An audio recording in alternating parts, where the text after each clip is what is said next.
বন্ধুরা, জানেন কি পৃথিবীর ইতিহাসে সবচেয়ে বড় জাহাজ কোনটি? এর নাম সি ওয়াইজ জায়েন্ট। দৈর্ঘ্যে প্রায় 1.5 কিলোমিটার আর একবারে বহন করতে পারত প্রায় 4 মিলিয়ন ব্যারেল তেল। এত বড় ছিল যে কোনো খাল বা বন্দরে ঢোকানো যেত না। যুদ্ধের সময় ডুবে গিয়েছিল, আবার ভেসেও উঠেছিল, আর শেষে ভেঙে ফেলা হয় 2010 সালে। আজও এটি ইতিহাসে পৃথিবীর সবচেয়ে বিশাল জাহাজ হিসাবে অমর হয়ে আছে। অনেকেই একে চেনেন নক নেভিস, জাহারে ভাইকিং কিংবা মন্ট নামেও। এই জাহাজ শুধু বড়ই ছিল না, বরং এতটাই বিশাল ছিল যে এটি কোনো সমুদ্রেই সহজে ভেসে চলতে পারত না। চলুন জেনে নিই পৃথিবীর এই দৈত্যাকার জাহাজের অজানা কাহিনী। সি ওয়াইজ জায়েন্ট তৈরি হয়েছিল 1970-এর দশকের শেষ দিকে জাপানের সুমিটোমো হেভি ইন্ডাস্ট্রিজ শিপইয়ার্ডে। মূলত এটি ছিল একটি সুপার ট্যাঙ্কার যার কাজ ছিল তেল বহন করা। প্রথমে জাহাজটি ছোট আকারে বানানোর পরিকল্পনা ছিল, কিন্তু পরে হংকংয়ের ব্যবসায়ী সিওয়াই টাং এটিকে আরও বড় করার প্রস্তাব দেন।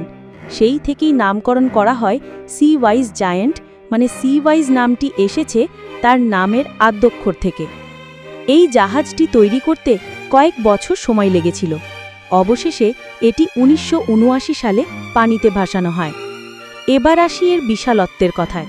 এর দৈর্ঘ্য ছিল প্রায় 458 মিটার বা 1504 ফুট, প্রস্থ 68 মিটার আর ড্রাফট ছিল 24 মিটার। মানে এটি সমুদ্রে এত গভীরে বসত যে প্রায় কোনো খাল বা বন্দর দিয়ে যাতায়াত করা সম্ভব হতো না।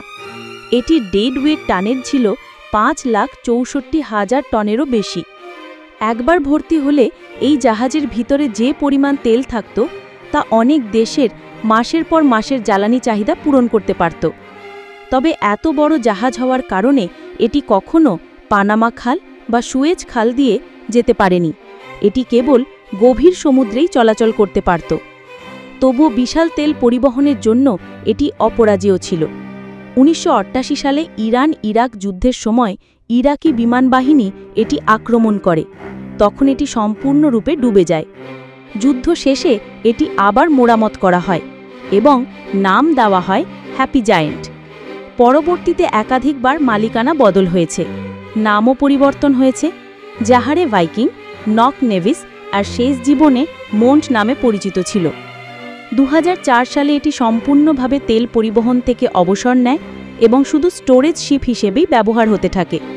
অবশেষে 2010 সালে ভারতীয় শিপইয়ার্ডে এই জাহাজটি ভেঙে ফেলা হয়।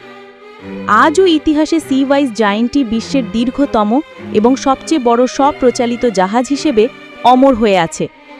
বন্ধুরা, পৃথিবীতে অনেক জাহাজ তৈরি হয়েছে, হচ্ছে এবং ভবিষ্যতেও হবে, কিন্তু সি ওয়াইজ জায়েন্টের মতো সমুদ্র দৈত্য আর কোনোদিনও দেখা যাবে কিনা তা বলা মুশকিল। আপনাদের কেমন লাগলো বিশ্বের সবচেয়ে বড় জাহাজের এই গল্প? ভিডিওটি ভালো লেগে থাকলে অবশ্যই লাইক, কমেন্ট আর সাবস্ক্রাইব করবেন। আর কমেন্টে লিখে জানান ভবিষ্যতে কোন টপিক নিয়ে ভিডিও দেখতে চান।